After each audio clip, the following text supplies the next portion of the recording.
Have you ever suddenly caught yourself talking to yourself? Not whispering for fun, not joking around, but speaking honestly, seriously. And then you pause and think, is this okay? That question usually appears very quietly, but it tends to stay with us for a long time. When you talk to yourself, what do you usually think about? Is it something you said earlier? Something you wish you had said differently? Is it a future you're worried about? Or a past you can't stop replaying? Or maybe you're just trying to understand why you feel the way you do. They don't talk to themselves for fun, not just to fill the silence.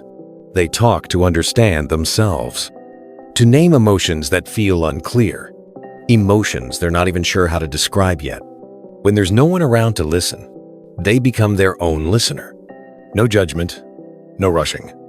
They analyze, they reflect, they ask themselves questions, and patiently search for the answers. This is not weakness. This is a sign of strong inner awareness. When they're sad, they don't always look for someone to vent to. They tell themselves, "It's okay, this will pass." When they're tired, they don't blame themselves for being weak.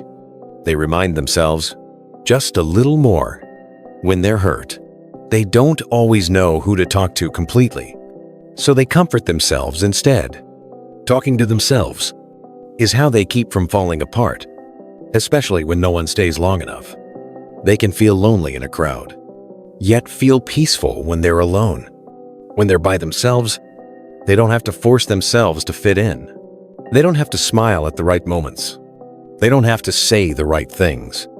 All they need is a space that feels quiet, slow, safe. A space where they can talk to their most honest self. Inside their mind, there are conversations that were never spoken. They imagine situations that haven't happened yet. They rehearse unfinished conversations. They think through countless possibilities.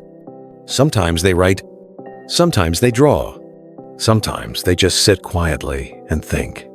Many creative people, writers, artists, thinkers, have spent a long time living inside conversations with themselves. But there's one honest truth.